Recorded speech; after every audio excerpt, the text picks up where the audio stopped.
It's called editing. Makes your book a lot better, I promise. I wasted my time reading this, so you don't have to.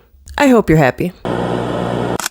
Hello, I'm Dia Ghoul. Welcome to my channel where we have spooky talks about spooky topics. Today, we are going to cover the worst extreme horror book that I have ever read. And to be honest, it's probably just the worst book that I've ever read.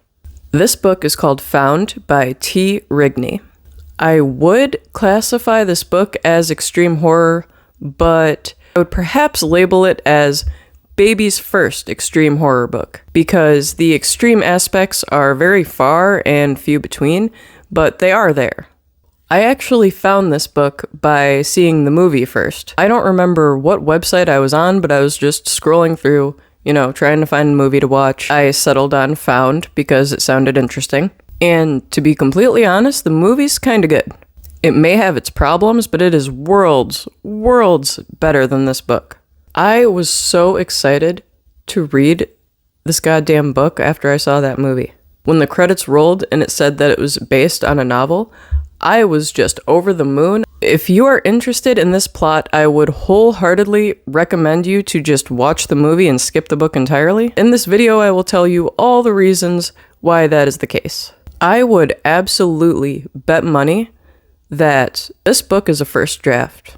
When I looked into it, this book is self-published, and hey, I'm not here to knock on self-published authors. But the thing is, when you don't know what you're doing and you're not editing and you're not going through those steps, you are not going to put a good piece of work out there. This book is the perfect example of that. It's pretty much a golden idea in the context of horror, because the story itself is very intriguing, and still this guy managed to mess it up at every possible turn. I'm gonna go over the main problems with this book before we go over the plot itself. The boring narration, oh my god.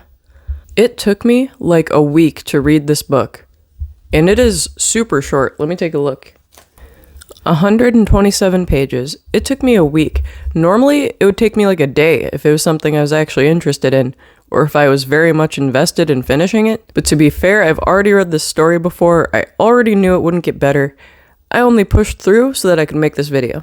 Our main character is just the most insufferably boring person, I think, on the face of this planet. He's not even real.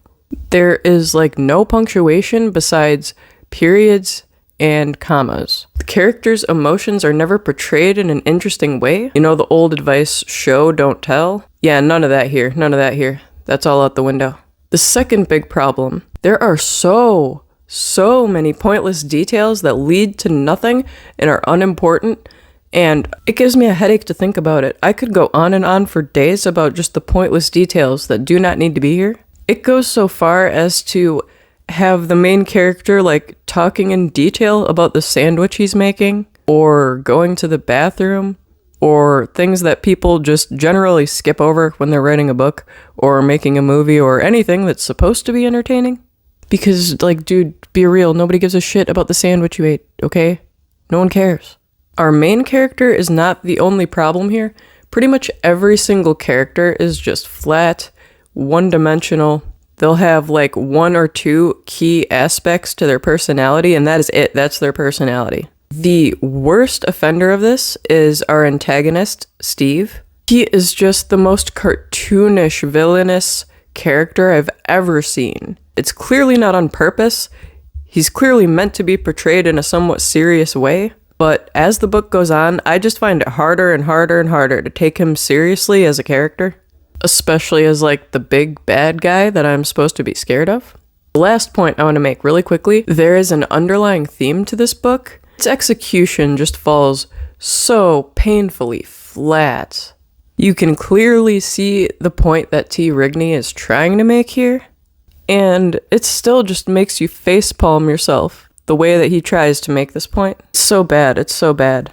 We'll get into it. For the synopsis, I would normally write up my own, but I think I should just read the back of the book for you, because then you'll see what I was set up for and what I was expecting going into this book. Marty is the ideal 5th grader. He gets good grades, listens to his teachers, and doesn't start trouble in class. But there's a darkness settling over Marty's life. The kids at school won't stop picking on him. His family life lacks any sort of structure, and his estranged older brother collects severed heads in his bedroom closet. And when Marty's not working on countless comic books of his own design, he's filling his head with the lessons only low-budget horror movies can provide. What's a boy to do? Join Marty as he attempts to find himself amidst the chaos of his everyday life, where severed heads roll like bowling balls, and horror movies might just save your life. Let's be real here, that sounds pretty badass. I had such high expectations going into this book, especially after seeing the movie.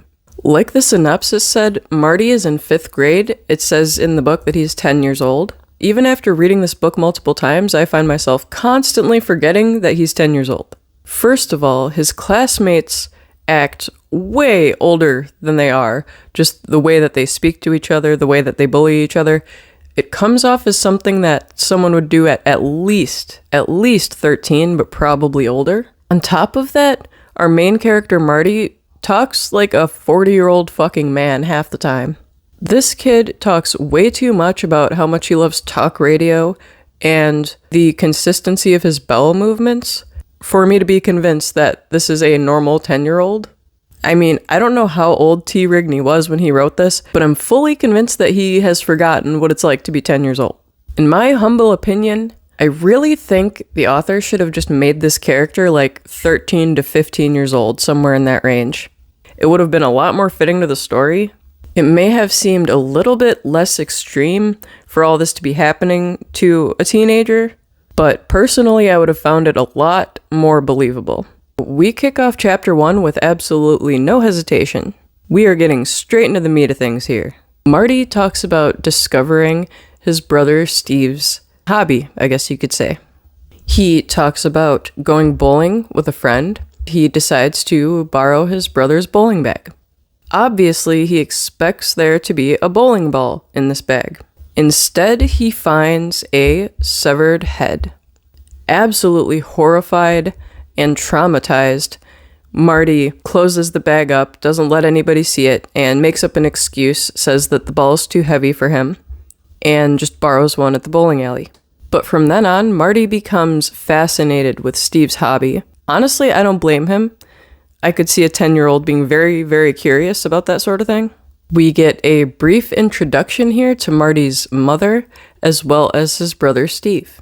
It's made pretty clear right away that there's tension between Steve and the rest of the family, but this is where all potential goes off the rails. The tension in the family is portrayed in the most corny, unrealistic, messed up way I think I've ever seen portrayed in anything. I don't think this part was in the movie. I won't lie, I didn't look it back over, but I don't remember this being in the movie. It's so ridiculous. So let me read this to you. So this is what's happening.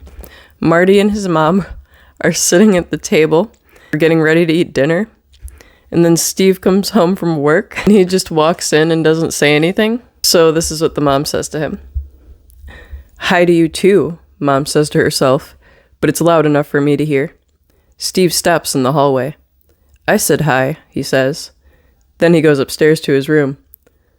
Mom starts to cry. "What are we having for dinner?" I ask. "Chicken," she says. She keeps crying. And I ask. Marty is such a little shithead. It's already hilarious enough that his mom is even crying about that. That whole interaction made absolutely no sense. But let's just say Mom's a little stressed. Mom's off her meds and she's a little emotional. This little shithead is going to be asking and worrying about the sides for the chicken? Seriously? That's how we're going to end this chapter? Okay, on to chapter 2, I guess. So now we get to meet the family and learn a little bit about them. Honestly, like I said, none of the characters are too complex, so it's mostly just an introduction. And I made it all the way to page 9 before I found the first typo of the book. So that right there should summarize what you need to know about this book. So the first typo confused me so much that I started to wonder if I was crazy and I just forgot how the English language works or something. Because it has the same typo twice, like within a paragraph. And it says, "just as she's about to pull the door to." That's it. Like, it doesn't say to what. It's not T-O-O, like two. It's just T-O, the door to. And then the next time it does it, it says, "Can I listen to talk radio?" I ask as she pulls the door to. The door to what? The door to what, T. Rigney? I want to know. There are also just way too many media references in here. I'm not saying it's a solid rule that you can't do that. It does date a book pretty bad. If you're not worried about it dating the book, it's not a huge deal, but there are so many references that make no sense here. I give all of the horror movie references a pass, because horror movies are an important recurring theme here. But then you have references to like The Bill Cosby Show, Back to the Future, Friends, I think. It's so weird. Lots and lots of references to Morrowind for like no reason, so you can tell the author really likes that game. That or one of his kids really likes that game, something. So yeah, we meet Marty's family, there's 2 typos, and that's it for that chapter. Nothing really happens. So a little bit more happens in this chapter. This is actually the first chapter where stuff starts to happen besides like the very, very, very, very beginning. We get to see how Marty is targeted by bullies at school. Most of it is pretty normal bullying, things that can be dealt with. But then we have these 2 boys, Marcus and Leroy, who are problem children, for lack of a better term. The 2 boys harass Marty while he's in the bathroom. They crawl under the stall, and even though they didn't see anything, they tell everybody that Marty has a small penis. Of course, that's going to make him subject to quite a lot of ridicule, but personally, I think that says a lot more about them that they were trying so hard to sneak a peek. Despite that, they punch Marty like a bitch, and he gets sent home for the day. Okay, chapter 4, we find out that Marty has, like, undiagnosed IBS, I guess. Seriously, this fucking kid cannot shut up about his, like, gut and his farts and the shits he has. And I understand that the gross out thing is a big aspect with extreme horror, but you can tell that this is just T-Rig's, like, weak attempt at that. It takes me out of the immersion of this being a 10-year-old when he's always bitching about his IBS. And no, they don't, like, say he has IBS in the book, but it's very clear that's what's going on. That's clearly the inspiration behind Marty's issue. But that's all that happens. He just gets picked up by his mom. He bitches about his stomach and has the shits or something, and they go home. That's it. Chapter 5, families at dinner, again, for like the 2nd or 3rd time now. But this time we find out that Dad is racist. Surprisingly, this actually is a detail that will matter later, unlike 99% of the details in this book. We also learn, once again, that Steve is the black sheep of the family. Just had to clarify that. Yeah, he and Dad especially don't get along. And then, just for good measure, we find out that Mom is just a little bit racist. What a great family! So, since Marty got beat up like a little bitch at school, his mom is letting him go to the video store to rent some movies so he can feel better. I give her mom points on that one. 10 mom points. On the way there, they see this, like, creepy guy who is hitting on Marty's mom and seems kind of creepy and, like, off. And I don't even know why I'm telling you about it, because I don't know why it's here, because they never, ever, ever come back to that again. It never meant anything. That's like almost every interaction between the characters in this whole book. Just characters interacting just to interact, just to have filler, and then none of it's mentioned again. Like, we never even see this guy again, and there are tons of characters like that. There are characters at the school that Marty talks to, and they don't do anything significant. You never see him again. Same with this guy. He just is here to be a creeper to Mom, I guess, just to make us uncomfortable and suspenseful and scared. And that's it. That's all. Nothing happened. He rents his movies. He gets like Hellraiser and some other fucking Street Trash or something, some other movie. He sees a box for a movie called Headless. And he thinks that movie looks pretty fucking badass, but it's already checked out. He asks the employee, and the employee tells him that it should be over there. It hasn't been checked out for like 6 months. What? So I guess it's stolen. It's gone. Surprisingly, this detail does go somewhere. That's why I'm mentioning it. But if I weren't telling you, you wouldn't know the difference. There are so many things he talks about that go nowhere. Half the time, I'm just like, why did this happen? Why did that happen? Why is anything happening? Why am I reading this? Am I having a stroke? No, unfortunately, I was not having a stroke. I was reading this piece of shit book again. In the next chapter, we establish Marty's shitty friendship with his shitty friend David. They call to arrange a sleepover, and David is basically just like a piece of shit prick the whole time. He's just like a two-faced little shit who swears a lot. That's his whole personality. That's it. You already know that this kid will peak in high school when this is his personality at 10. It says in my notes to go over the rest of the chapter. I don't know if there's anything to go over. No, there's nothing else going on. I don't know why I even wrote that. Okay, things start to get like a little bit interesting again. Just a little bit. There's a storm in the night and the power goes out. And Marty's like freaked out by this. This is one of the few realistic reminders that he's a 10-year-old. So he gets scared and goes to his brother's room to look for a flashlight. Why he would go to his psycho brother's room and not his like sweet mom, I don't understand, and I'll never understand, but that's what he decides to do. When he's in Steve's room, Steve returns. He wasn't home. So he returns through the window and Marty freaks out and hides under the bed. It's kind of suspenseful, but like he just listens to Steve be crazy, talk to himself, and like laugh like a maniac. And that's it. The chapter's over. Wait. There is another typo. Gotta give credit where credit's due. By the way, there is another typo just 2 pages later. T-Rig, please, get a grip or a spell checker. Anything. I'm begging. The more I read this, the more flabbergasted I am that this guy got a movie deal at all. Like I said, the idea itself is golden. But I don't know how anyone who matters made it far enough through the material to want to make a movie out of it. But I mean, hey, it happened. You can watch the movie now instead of reading this. So Marty is allowed to have another day off of school. He convinces Steve to let him borrow a horror movie from his collection so that he can watch it with his shit friend David when he comes over. He proceeds to spend the entire rest of the day doing absolutely motherfucking nothing. Yet we have to hear every painstaking detail. Thanks, T-Rig. I really appreciate that. Yeah, me and T-Rig, we're cool. He won't take this personally. I promise. Eventually, he goes through Steve's collection and finds the missing headless tape. With this tape is a note from Steve where he handwrote all these timestamps that have specific scenes in the movie with notes that we're not really told much about. Obviously, it's very clear to us and to Marty that these timestamps are significant, that these timestamps are an inspiration to Steve and his murders. This could be the biggest clue for us to learn more about Steve as a character. And what do they do with that? Absolutely fucking nothing. And I'm not kidding. It might sound like I'm being harsh or simplifying things.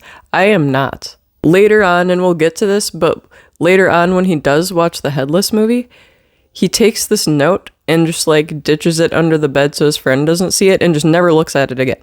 He never pays attention to these timestamps or the significance of what's going on in the movie during these timestamps or how these might connect to Steve's murders. I ask myself over and over again, why did he choose to watch this with David? He says it's because he was like scared or something, but he clearly wants to know more about Steve, and he knows that he can't do that with David there. Even as a dumbass 10-year-old character, that doesn't make any sense at all. I'm about to lose my mind. So the next chapter, chapter 9, David comes over and they put the headless tape in the VCR. And that's the chapter. I'm not kidding. I'm not like, they have so much filler, but I'm not simplifying this here. That is all that actually happens. Oh, by the way, bonus points. There's a typo in this chapter. Nothing happens and there's a typo in this chapter. This is how I know that T-Rig did not even like look this over once. There is no way that he edited this in any way, shape, or form. I have read some published books with typos, like don't get me wrong, it happens. But dude, this many times? And in a chapter where like essentially nothing happens, that chapter's like 3 or 4 pages long. Okay, moving on. So they put the headless tape in the VCR. Typo. Next chapter. Chapter 10. So in chapter 10, we actually get to hear about the contents of the headless tape in graphic, painstaking detail. This is one of the few times where the extreme horror elements start to shine through. These are the moments that we're waiting for, and it is pretty gross, but honestly, the dialogue between the children during it just ruins the whole thing for me. It doesn't make it more disturbing, they're just fucking annoying. And I have the best news about this. I guess Headless is a real movie now? When I first saw Found, I'm pretty sure that it was fairly new. And as far as I know, the Headless movie did not exist at that point. But I know at one point I saw Found on some streaming service somewhere. And alongside it, I saw Headless. And when I was researching this book, I also saw it mention that Headless is its own film. A full-length feature goddamn film. It could have played out one of two ways here. One, it actually gives us some background info about Steve that we didn't already have.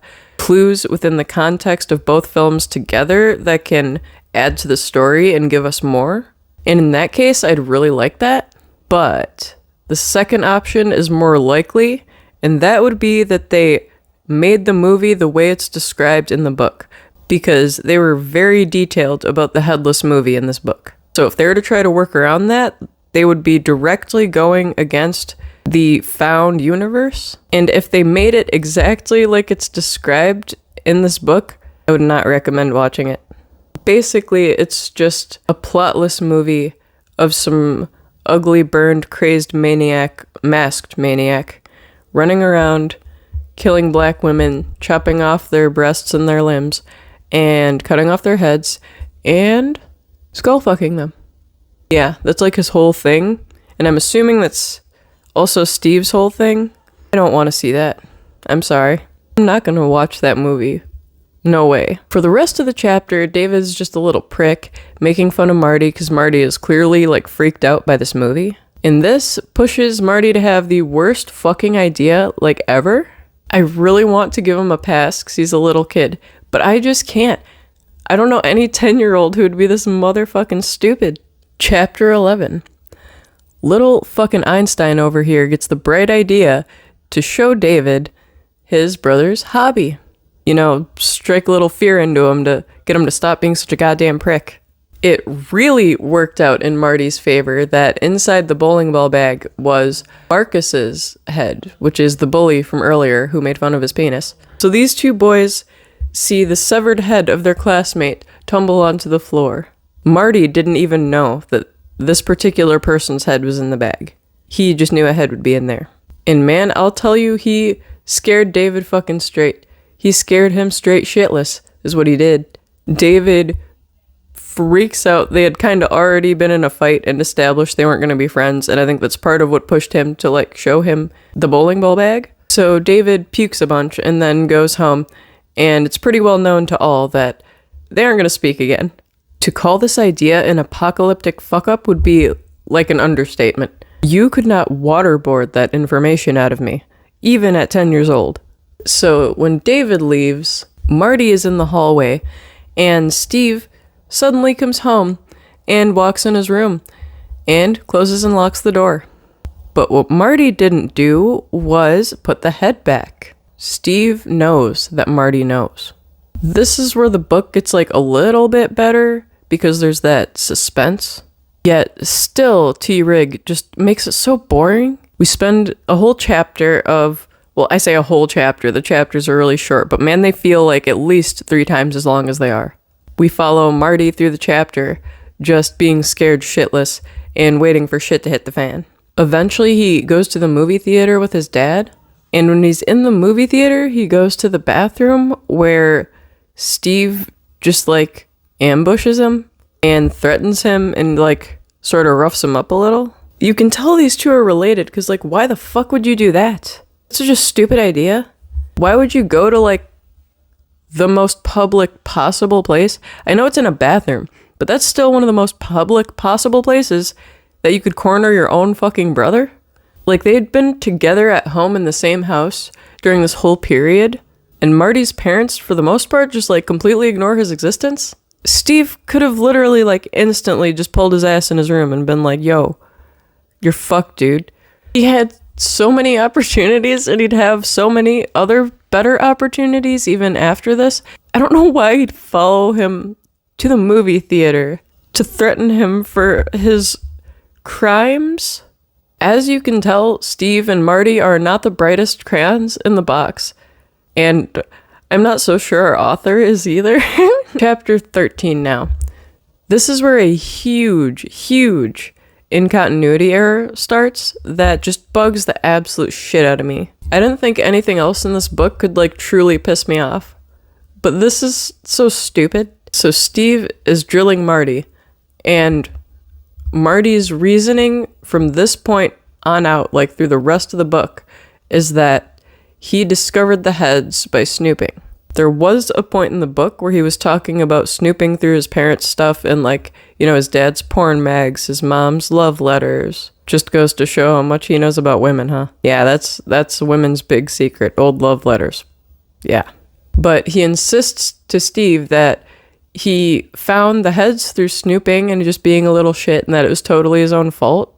But that's not how he found the heads at the beginning of the book. The opening of the book was honestly one of the strongest parts of the whole book. It was one of the strongest pieces of writing through the entire book. It gets you so invested in this whole story and what's going to happen next. Honestly, it's one of my favorite openings in a book, which is crazy considering how much I motherfucking hate this book. And then he basically goes and just retcons that whole part of it just because he like forgot or something. Like, was this guy drunk the whole time that he wrote this? Was he pulling like a Stephen King special and he just doesn't have the talent for it? Yeah, I'm going to say that 7 typos and half a book full of filler. I'm going to call that the T-Rig special. I don't know what can get much worse than this fucking book, guys. Seriously. And by the way, like, this drilling part doesn't even happen till like the end of the chapter. Pretty much nothing happens until the end of the chapter when he like slinks into Marty's room in the night to drill him about this. Like I said, where is he finding these opportunities to corner Marty? First the movie theater bathroom, public bathroom. And now just slinking in his room like a burglar in the middle of the night. Their rooms are next to each other. He literally has to go one door over. He could have talked to Marty anytime. There was also a point during this day where he like left a note on the door. And then he leaves a note on the door like, hey, we gotta talk. And then he goes and corners him at the movie theater and then while he's sleeping in bed. Steve is such a fucking wackadoo, like in more ways than he's supposed to be. Finally, chapter 14, we learn Steve's motive for his killing. We learn throughout this book that he mostly kills black women, but sometimes there are other types of heads in the bag, like Marcus's head. He said that one time there's a white man's head in there. And this is all just so clearly and conveniently laid out for us when Steve goes on his rant to Marty. The whole reason why, you know, he's been killing people all this time is racism. It's racism. That's it. It's racism. That's also the whole underlying theme of this book. Racism. Racism bad. You see, it's quite complex, really. Let me explain it to you. Motive? Racism. Theme? Racism bad. I don't think that you as an audience member would be able to understand this. Luckily, good old T-Rig spelled it right out for us. I have said it before, I will say it again. I wish I were simplifying this, guys. I'm not simplifying this at all. Steve goes on the longest, craziest freaking rant. So many N-bombs dropped, so many. It's like goddamn redneck Thanksgiving. I don't even know. That shit's crazy. I can't believe that he even typed it that many times and didn't feel disgusted with himself, to be honest with you. Somehow, out of all the typos in this book, he was able to spell the N-word just fine. So Steve, in a very not politically correct way, explains that black women are the breeders. Black women make black babies. So he goes for the black women first. But black men also make black babies, so he'll get to them when he's done with the women? Is his goal really to eliminate every single black woman and then move on to the black men? He also says at one point that the black men will just have fun with each other when there are no black women left. And then in the next breath goes on to explain that they'll steal the white women though. It's a very incoherent rant. Even for like a racist psychopath, it made very, very little sense. So we just forget like all of that for a minute, because we have a new subplot. Okay. Marty has to go to church. Marty doesn't want to go to church. Marty's mom's making him go to church. You little shit, you're going to fucking church. He tries to explain to his mom that he doesn't want to go to church because he gets bullied there, just like he gets bullied at school. And he doesn't say this part, but just like he's bullied at home by Steve. But his mother, she's having none of it. She is a godly woman. She's putting Jesus first. All right, suck it up, Buttercup. You gotta come say hi to Jesus. So Marty goes in, gets picked on for like the 100th time throughout this book. But this time he's had enough. Learning that racism exists is just too much, sets him off. And he like bashes this kid's head into a wall like 100 times. And I'm finally starting to like Marty. It only took 101 pages out of our, what was it, like 127 page book. But our main character is finally doing stuff, and I'm finally starting to kind of like him a little bit. It's getting better, right? I hope. So next chapter, he just beat that kid's ass.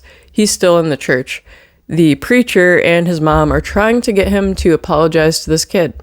And Marty here, who's been like a wuss this entire time, is suddenly just like the biggest badass ever. And he threatens to beat up the kid again and tells everyone to fuck themselves, basically. I really like new Marty. Like, where was this Marty the whole rest of the book? Maybe Marty needed some trauma sooner. Someone needed to teach Marty about racism. Even though it didn't fit his character at all, and it did not read as like normal character development, this was the first chapter that I genuinely enjoyed myself. So I'm going to give it a pass. So chapter 17, Marty's mom takes him home from church, and it's safe to say he is in like a shitload of trouble with his parents. His dad is not happy. His mom is not happy. His dad is bitching and screaming and freaking out. And Marty's still on his little badass train. He is talking back to Daddy-O. And Dad's not having it. He fucking smacks him. I think his mom smacks him too, actually. He gets smacked up right side the face by both his parents. And now there's suddenly this like weird role reversal where like Steve is the hero all of a sudden. I think this was a way to try to like humanize Steve, but it didn't work. It just played off like he had these two total polar opposite personalities. Like one's an evil, horrible racist that cuts people's heads off and stuffs them in bowling ball bags. And the other is like someone who will move the earth to help his little brother. Where did this come from? Steve has been treating Marty like shit this whole book. Why does he care now? Well, the dad gets pissed that Steve is smarting off to him now. So he threatens him and tells him to get the fuck out, basically. Steve beats the shit out of his dad and leaves. It was actually pretty cool to read, especially after the dad was smacking Marty around like that. But it was still very abrupt and weird to see from Steve. So there's a note right around this area that I need to share. Just so we all know, Marty is like a little Joker in the making here. This is like the corniest I'm 14 and this is deep type of shit I've ever read in a book in my life. In my life. No telling what might happen if Mom and Dad found out about those severed heads. Would they change the locks? Would they ask the police to sit in front of the house at night just in case he comes back? My life is starting to feel like a horror movie, but I don't know which person is the monster. Is it Steve? Is it Dad? Is it me? Yes, Marty, it's you. The little snooping ass 10-year-old with IBS. Yes, you are the monster in this story. As far as narration goes, the fact that he's our narrator in that regard, he is the monster of this story. But I found that so fucking funny. Oh my god, dude. I laughed so goddamn hard when I first read that. So after all this chaos, Steve is kicked out, Marty is banished to his room, and Steve is immediately at Marty's window asking to be let in. What a great idea. But Marty's smart. He wouldn't possibly... Oh, he immediately lets him in. Big fucking mistake, dude. Like, massive. The biggest fucking mistake you'll ever make. I'm not kidding.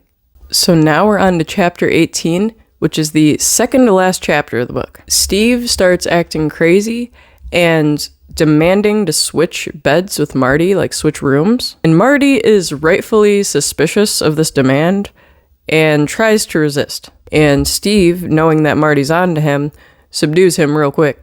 During all the commotion and the yelling, Marty and Steve's parents run out and come to see what's going on. This causes just a brawl among the family. Steve attacks their dad. The mom tries to stop them. Marty, suddenly becomes a badass again and, fucking tackles Steve and their dad off of the stair railing. Now, Marty's mom is a, true dumbass and goes down there trying to help the dad, even though Steve is, right the fuck there and still conscious. And Marty, being kind of a dumbass, goes to try to help his mom and gets knocked out. Now, this final chapter, chapter 19, is where this book crosses the line from regular horror to extreme horror, in my opinion. I know there will be people who disagree, but like I said, this is baby's first extreme horror book. All of the worst is jam-packed into these last few pages, and even then, that doesn't mean it's good. The way things are going, it is pretty much impossible not to feel bad for Marty, but the way Steve is acting is just so poorly written that it is impossible to take it seriously. It just comes off as goofy. What happens now is Steve has bound and gagged Marty to a bed. Marty can hear his dad tied up in a different room screaming, and then he can hear his mom tied up in yet another room, I believe his own bedroom, screaming. And Steve is having his way with his mother. Yeah, it's pretty gross, Forced incest is always pretty gross. But what makes it so comical is Steve is just yelling to his dad in the other room as he does it, telling him what he's doing, just basically taunting him, here, daddy. It's so cringe. It makes me want to die. Oh my god. He finally kills the mom off and comes walking in, and he's just she's dead, daddy. I can't fucking believe it. It's so corny and cartoonish, in all the worst ways. Don't get me wrong, sometimes these type of books are played off corny on purpose. This is not that. Another thing to note, Steve's whole racism, plotline, gone. Out the window, never mentioned again. Now he's just a crazy guy who snapped and is targeting his family for no known reason. So we had a reason, we were finally given the reason, and he immediately just throws that shit right in the trash. Immediately. Now he's just some psycho who wants to skull fuck his mom. And that's a whole different type of psycho. I don't know how Steve turned into racist psycho guy into that. This is also the first point in the book where the parents get names and they before they're dead, of course, expressing their love for each other, oh honey, I'll help you, I'll never let you be hurt, and all this shit. I don't even remember what their names were, it doesn't matter, but they're just passionately calling out each other's names, and we saw none of this before. They didn't give a shit about each other before. They did not even have names before. Why are you pushing all this shit onto me in the last chapter? Am I supposed to give a shit now? Now I'm supposed to care about these characters? Dude, it's a little late for that. T-Rig. If you get a good idea towards the end, it's called editing. You can put some of that shit in there sooner. Makes your book a lot better, I promise. So, parents are dead. Steve goes from racist world domination to just stereotypical mental patient. And all the while, Marty is stuck to this bed, having his parents' limbs and shit, severed limbs and shit, piled around him. Oddly enough, the deadpan narration that has been driving me fucking crazy throughout the rest of the book works perfectly during this part. And that's because it so well reflects the trauma that Marty has been through. But that's not why this is here. The whole book was like that. It just happened to work out at this point, I guess. Honestly, you should have had way more emotion throughout the book and then saved this style of narration for the end, for it to really hit home how this has impacted Marty. Nope, none of that. That would take thought and effort. Can't have that, not in these parts. So when Marty is tied and gagged on the bed, surrounded by his parents' body parts, enduring horrendous trauma that he will be suffering with for the rest of his lifetime, Steve comes up to him and says, "I'll show you everything in the morning. and then just fucking leaves. And that's like realistically the end of the book. That's all that like actually happens. We get like the biggest fucking cock tease in all of history. And the book's over. I feel robbed in so many ways after reading this. I'm just glad I could spare you. The final section, and I call it a section because like it's not a separate chapter. It should be an epilogue, but I don't think T-Rig knows what an epilogue is. Those are the final 2 pages of this book. These are the most well-written pages in the entire fucking book. I'm not trying to be funny or like trying to be a dick or anything like that. It's just the sad truth, alright? The last 2 pages of this book are worth reading. The rest of it, absolutely not. Throw it straight in the trash. But to be fair, I'm pretty sure that these exact lines, word for word, are in the movie at the end. So like I said at the beginning, just watch the movie. Just watch the movie. Just like, after this point, forget this fucking book exists. That's what I'm gonna do. 127 pages. And it took 126 of them to get good.